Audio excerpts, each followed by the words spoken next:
গল্পের শুরুতেই আমরা হ্যানরি নামের একজনকে দেখতে পাই। হ্যানরি আগে ইউএস আর্মির একজন কমান্ডো ছিল, কিন্তু এখন সে তার বাকি জীবনটা শিক্ষকতা করে কাটাতে চায়। তাই হ্যানরি ঠিক করে সে যেই স্কুল থেকে লেখাপড়া করেছে সেই স্কুলে সে শিক্ষকতা করবে। তবে স্কুলের প্রধান শিক্ষক তাকে জানায়, তোমার তো কোনো টিচিং এক্সপিরিয়েন্স নেই, তাই এই চাকরিটা তোমাকে দেওয়া যাবে না। তখন হ্যানরি প্রিন্সিপালকে একটা চিঠি দেয়, আর সেটা দেখা মাত্রই প্রিন্সিপাল হ্যানরিকে সাথে সাথে চাকরিতে জয়েন হতে বলে। তবে প্রিন্সিপাল হ্যানরিকে জানিয়ে দেয় এই স্কুলের সবচেয়ে খারাপ ক্লাসটিকে তাকে হ্যান্ডেল করতে হবে। এখানে প্রিন্সিপাল কেন এই কথাটি বলল তা আমরা সামনেই দেখতে পাবো। প্রিন্সিপালের কথা শুনে হ্যানরি একটি মুচকি হাসি দিয়ে সেখান থেকে চলে যায়। পরের দিন হ্যানরি সেকশন ডিতে ক্লাস নিতে যায়। হ্যানরি দেখে স্টুডেন্টরা তাকে কোনো পাত্তাই দিচ্ছে না। ক্লাসের টিচার আসার পরেও তারা নিজের মতোই যে যার যা খুশি করছে। কেউ ঘুমাচ্ছে, কেউ মেকআপ করছে, আবার কেউ খাবার বানাচ্ছে। হ্যানরি তখন বুঝে যায় কঠোরভাবে এদের ঠিক করা যাবে না, তাই সে প্ল্যান করে এদের মতো করেই এদেরকে বোঝাতে হবে। তখন হ্যানরি এক এক করে সবার কাছে যায় এবং সবাইকে টন্ট মেরে কথা বলে। যেমন হ্যানরি একজনের কাছে গিয়ে তাকে বলে, তুমি কি কখনো নুডলস খাওনি? এভাবে কে রান্না করে? তোমার থেকে তো ভালো আমি রান্না করতে পারি। আবার আরেকজনের কাছে গিয়ে বলে, একা একা বসে বোরিং কি গেম খেলছো তুমি? চলো আমরা একসাথে গেম খেলি, আমি এই গেমে প্রো প্লেয়ার। এইভাবে হ্যানরি এক এক করে কিছু স্টুডেন্টদের কমেন্ট করলে তারপর তারা ফাইনালি হ্যানরির দিকে মনোযোগ দেয়। হ্যানরি তখন স্টুডেন্টদের তার ইনফরমেশন দেওয়ার জন্য বোর্ডে তার নাম ও নাম্বার লিখতে থাকে। কিন্তু দুষ্টু বাচ্চাগুলো হ্যানরির বাজে হাতের লেখা নিয়ে হাসাহাসি করতে থাকে। তখনই একজন স্টুডেন্ট হ্যানরিকে কল দিয়ে বলে, তুমি আমাদের ক্লাস থেকে বের হয়ে যাও। হ্যানরিকে কে কল করলো তা দেখার জন্য হ্যানরি যখন পিছনে ফিরে তাকায়, হ্যানরি দেখতে পায় সবাই কানে ফোন ধরে আছে, মানে হ্যানরিকে কে কল করেছে তা বোঝা খুবই মুশকিল। তারপর হ্যানরি দেখে বাচ্চারা আবারও নিজেদের কাজে লেগে পড়েছে। হ্যানরি বুঝে যায় এদের শায়েস্তা করা এতটাও সোজা না। হ্যানরি তখন একটি চক নিয়ে ডিরেক্ট ক্লাসের ফায়ার অ্যালার্মে মারে, আর সাথে সাথে পুরো ক্লাসে পানি পড়তে থাকে। দুষ্টু বাচ্চাগুলো যে যার মতো ছুটোছুটি করছিল। তবে হ্যানরি তার জায়গাতেই ছাতা হাতে নিয়ে দাঁড়িয়েছিল। আর বাচ্চাদের উদ্দেশ্যে হ্যানরি বলে, তোমরা তোমাদের আগের দিন ভুলে যাও। হাজার হোক হ্যানরি একজন কমান্ডো ছিল, এগুলো তার কাছে কিছুই না। পরের সিনে দেখা যায় এক ব্যাকবেঞ্চার গ্রুপ স্কুলের স্পোর্টস রুমে গিয়ে সিগারেট খাচ্ছে। আর এই গ্রুপের লিডার জ্যাক তার এক সিনিয়র মেয়ের প্রেমে পড়েছে। এইসব নিয়ে গ্রুপের অন্য মেম্বাররা যখন মজা নিচ্ছিল, তখনই সেখানে বাস্কেটবল টিমের প্লেয়াররা চলে আসে। তারা আবার এই স্কুলের মধ্যে সবচেয়ে ধনী পরিবারের সন্তান। টাকার গরমে তারা কাউকে ছাড় দিয়ে কথা বলে না। বাস্কেটবল টিমের লিডারের সাথে ব্যাকবেঞ্চার টিমের লিডার জ্যাকের তুমুল ঝামেলা হয়, তা প্রায় হাতাহাতি পর্যায়ে চলে যায়। এরপর দেখানো হয় সেই ছেলেগুলো যখন বাস্কেটবল খেলছিল, জ্যাক তখন গ্রাউন্ডে একটি বোতল ফেলে দেয়, আর জ্যাকের সাথে ঝামেলা করা ছেলেটি বোতলে পা দিয়ে নিচে পড়ে যায়। এই সব কিছু আবার জ্যাকদের এক টিচার দেখে ফেলে, আর সে এসে জ্যাকদের সবাইকে শাস্তি দেয়। কিন্তু ওরা এত বেশি দুষ্টু যে ওরা মাফ চাওয়ার উদ্দেশ্যে ম্যাডামের কাছে গিয়ে তার ফ্ল্যাক্সের মুখ খুলে দেয়, আর হালকা ধাক্কা লাগাতে ফ্ল্যাক্সের সব চা গিয়ে জরুরি সব ডকুমেন্টসের উপর পড়ে যায়। এই সব কিছুতে জ্যাকরা মজা নিয়ে সেখান থেকে চলে যায়। অন্যদিকে দেখানো হয় প্রিন্সিপাল অনেক বেশি টেনশনে ছিল, কারণ তার স্কুলের রেপুটেশন অনেক খারাপ, আর তাই এডুকেশন বোর্ড অ্যানুয়াল ফান্ডিং থেকে 20% কেটে নেয়। পরের দিন হ্যানরি আবারও ক্লাস নিতে আসে, কিন্তু অন্যদিকে বাচ্চারা আজকে ঠিক করে রাখে যে হ্যানরিকে তারা একটি শিক্ষা দিবে। তাই ক্লাসের দরজার উপরে তারা একটি গামলা ভর্তি পানি রেখে দেয়। তারা চিন্তা করে হ্যানরি যখন ক্লাসে ঢুকবে তখন সব পানি গিয়ে হ্যানরির উপরে পড়বে, কিন্তু পুরো বিপরীত হয়।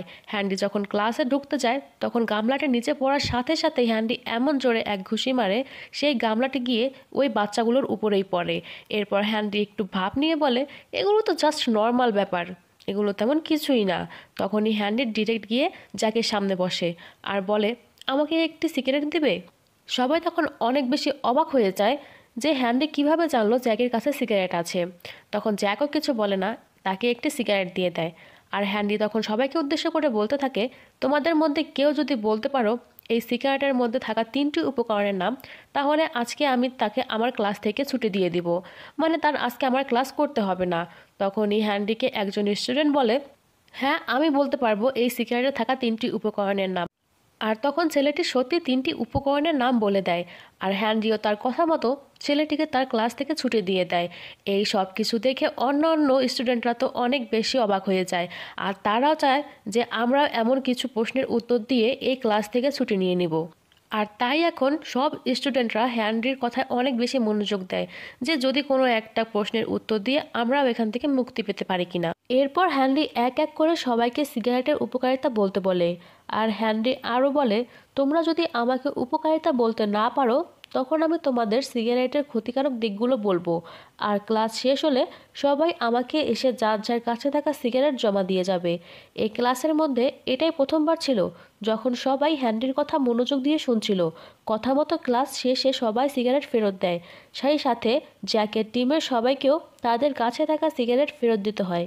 পরের সিনে ক্যান্টিনে সবাই যখন খাবার খাচ্ছিল তখন বাস্কেটবল টিমের একজন জ্যাকের এক বন্ধুকে ল্যাং মেরে ফেলে দেয়, আর সাথে সাথেই সেখানে এক বিরাট ঝামেলা লেগে যায়। ঝামেলা এত বেশি হয়ে যায় যে স্কুল থেকে জ্যাক সহ তার 5 বন্ধুকে সাসপেন্ড করে দেওয়া হয়, কারণ টিচাররা মনে করে এই ব্যাকবেঞ্চাররাই ইচ্ছা করে ঝামেলা শুরু করেছে। এরপর হ্যানরি যখন অন্য একটি ক্লাস শেষ করে বাইরে যাচ্ছিল তখন সে দেখতে পায় জ্যাক আবার সেই ছেলেগুলোর সাথে মারামারি করছে। জ্যাককে আবারও মারামারি করতে দেখে হ্যানরি সাথে সাথে তাদের কাছে যায় আর তাদের ঝামেলা থামায়। জ্যাক তখন অনেক বেশি রেগেছিল, আর সে বলতে থাকে এই স্কুলের জন্য টাকাই সব, তাদের বাবার টাকা আছে বলে তাদের সব অন্যায় মাফ হয়ে যায়। তখন হ্যানরির কাছে জ্যাকের বলা প্রত্যেকটা কথা খুব জটিল মনে হতে থাকে, তাই হ্যানরি স্কুল শেষে জ্যাকের টিমদের সবার বায়োডাটা চেক করতে বসে। হ্যানরি প্রথমেই জুফার ফাইলটি হাতে পায়। হ্যানরি দেখে জুফা পাকিস্তানের এক মুসলিম ফ্যামিলির অধিবাসী ছেলে। জুফা যেহেতু মুসলিম তাই সবাই তাকে ঘৃণা করত। তার প্রতিবেশীরা অনেকবার তার বিরুদ্ধে চুরির অপবাদও দিয়েছিল, কিন্তু জুফা এই সব কিছু ভুলে সারাদিন গিটার নিয়ে থাকতো আর সে নতুন নতুন গান বানাতো। জুফা তার গানের মাধ্যমে তার কষ্ট তুলে ধরতো। এরপর হ্যানরি ডেনের ফাইলটি হাতে পায়। ডেনের পরিবার ডেনকে একটুও ভালোবাসতো না, কারণ তারা সবসময় একটি ছেলে চেয়েছিল, আর ডেন যেহেতু একটি মেয়ে তাই তার বাবা তাকে অনেক ঘৃণা করত। ডেনের পরে যেহেতু ডেনের একটি ছোট ভাই হয়েছিল তাই তার বাবা মা সারাক্ষণ তার ভাইয়ের দিকে মনোযোগ দিত, তাকে একটু আদর করতো না। আর সে ছোটবেলা থেকেই ডেন নিজেকে অনেক একা মনে করত, আর সে ছেলেদের মতো খেলতে চাইতো, ছেলেদের মতো তার চুল কেটে ছোট করে রাখতো। অনেক অল্প বয়সেই ডেনের মনে তার পরিবারের জন্য ঘৃণা চলে আসে, আর সেই থেকেই ডেন খুব অন্যরকম হয়ে যায়। এরপর হ্যানরি ব্রুস আর ক্রিস নামের 2 ভাইয়ের ফাইল হাতে পায়। হ্যানরি দেখে ছোটবেলায় তাদের মা তাদেরকে ফেলে অন্য এক লোকের সাথে চলে যায়, আর এরপর থেকে তাদের বাবাও অনেক বেশি নেশায় ডুবে যায়, তাদের 2 ভাইয়ের প্রতি কোনো খেয়াল রাখে না। এই সব কিছু দেখে ব্রুস অনেক বেশি ডিপ্রেসড হয়ে যায় এবং নিজেকে ভিডিও গেম খেলায় আসক্ত করে ফেলে। তবে ক্রিস সংসারের হাল ধরে। সে ছোটবেলা থেকেই একটি দোকানে কাজ করত আর তার সংসার চালাতো, কিন্তু অবাক করার বিষয় হচ্ছে হ্যানরি জ্যাকের কোনো বায়োডাটা খুঁজে পায় না। পরের সিনে জ্যাককে দেখানো হয় জ্যাক একটি রেস্টুরেন্টে জব করে।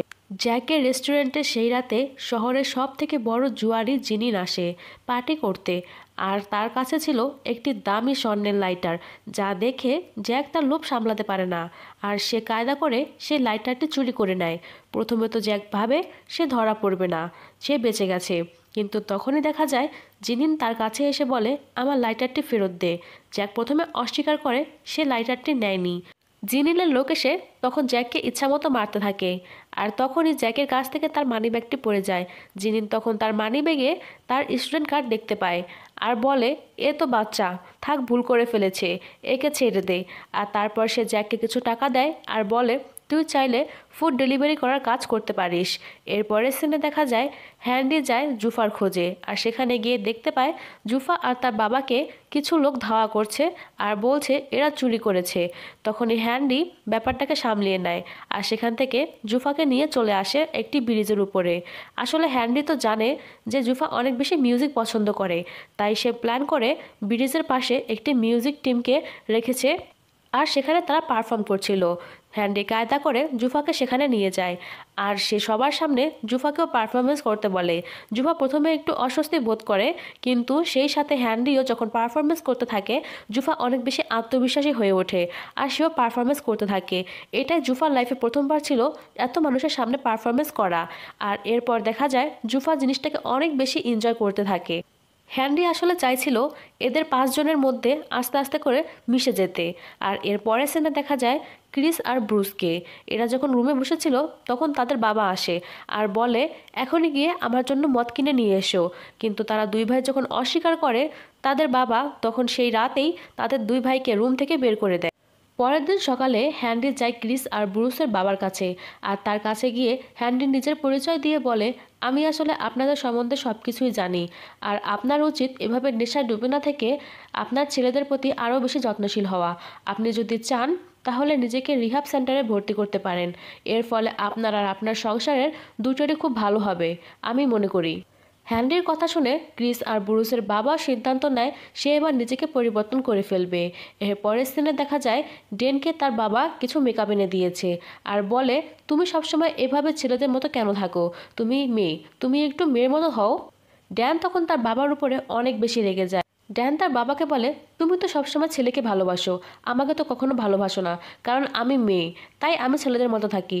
আর এখন তুমি এত বছর পরে আমাকে বলছো আমি যেন একটু মেয়েদের মতো থাকি। আর সে অনেক বেশি রাগারাগি করে। এরপরে তার বাবার আনা মেকআপ দিয়ে সে তার ছোট ভাইকেই মেকআপ করে দেয়। বাবার প্রতি রাগ হয়ে সে গাড়ির চাবি নিয়ে বাইরে চলে যায় গাড়ি চালাতে। আর তখনই হ্যান্ডি সামনে চলে আসে আর তাকে বলে তোমার তো লাইসেন্স নেই, তাহলে তুমি লাইসেন্স ছাড়া কেন গাড়ি চালাচ্ছ? আচ্ছা, তোমার যখন এত গাড়ি চালাতে ইচ্ছা করে তুমি আমার সাথে চলো। এরপর হ্যান্ডি তাকে একটি রেসারে নিয়ে যায়। কার রেসিংয়ে গিয়ে হ্যান্ডি তাকে বলে একা একা তো রেসিং করা যায় না, তো চলো তোমার জন্য একজন রেসারকে নিয়ে আসি। আর তখন দেখা যায় সেখানে ডেনের বাবা চলে আসে তাকে রেস করার জন্য।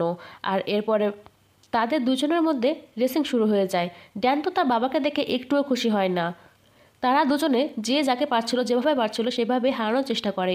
এরপর হঠাৎ করেই ডেন তার রেসিং কারটি নিয়ে মেন রাস্তায় চলে যায় আর তার রেসিং কারের উপর দিয়ে বিশাল এক ট্রাক চলে যায়। কিন্তু ভাগ্যবশত ডেন আগেই সেই গাড়ি থেকে নেমে যায়, কিন্তু তার বাবা মনে করে ডেন হয়তোবা এই ট্রাকের নিচে পড়েই মারা গিয়েছে আর সে অঝরে কাঁদতে থাকে।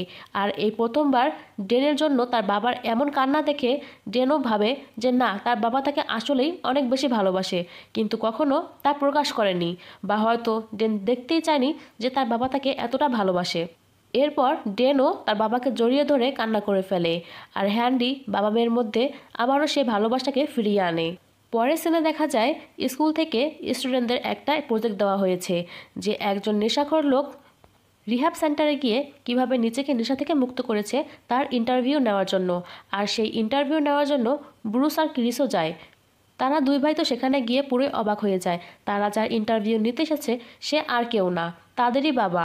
আর তাদের বাবাও সেখানে তাদেরকে দেখে অনেক বেশি অবাক হয়ে যায়, কিন্তু বাচ্চাদের সামনে সে তাকে তাদের বাবা হিসেবে পরিচয় দেয় না। ছাত্রছাত্রীরা তাকে অনেক ধরনের প্রশ্ন করতে থাকে।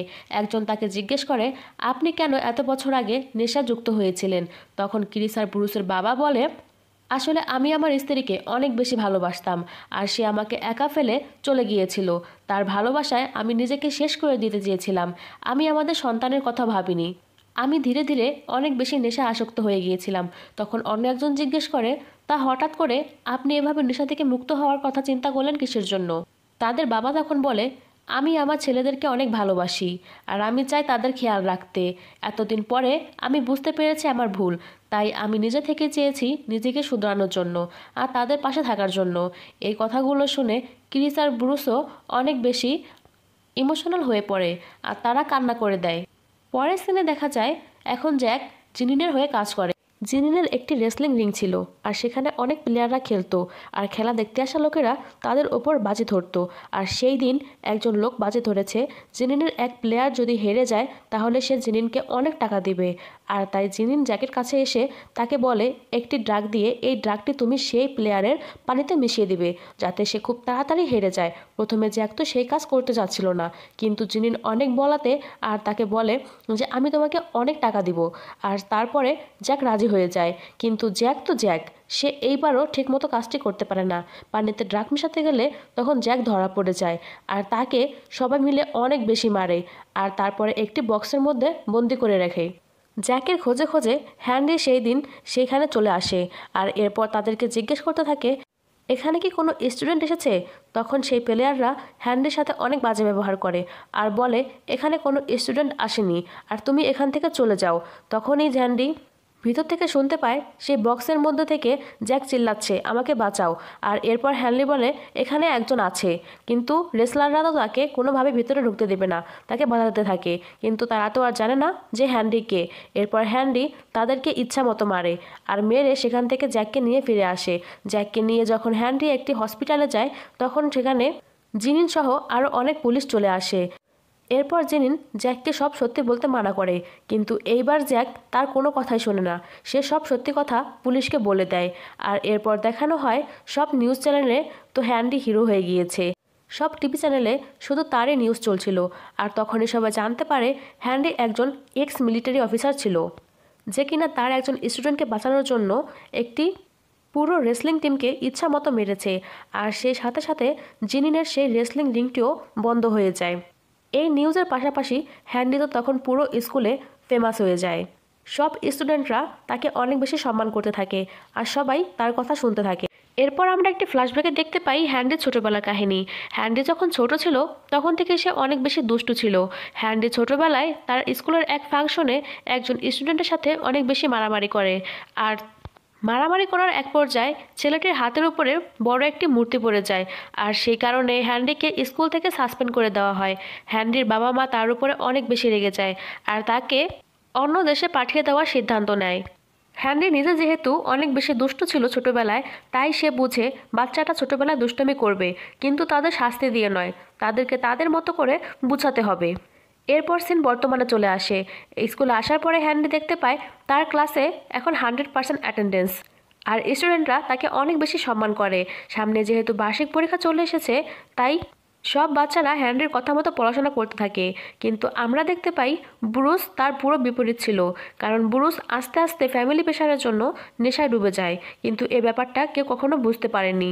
আর তার নেশার পরিমাণটা এখন এত বেশি চলে যায় যে ব্রুস নিজেকে কন্ট্রোল করতে পারে না। আর এরপর দেখা যায় একদিন ব্রুস অনেক বেশি ডিপ্রেসড হয়ে পড়ে আর নিজের প্রতি ঘৃণা থেকে সে তার বাসার ব্যালকনি থেকে ঝাঁপ দিয়ে আত্মহত্যা করার চেষ্টা করে। ব্রুসকে তার ভাই আর বাবা সেভ করে ফেলে।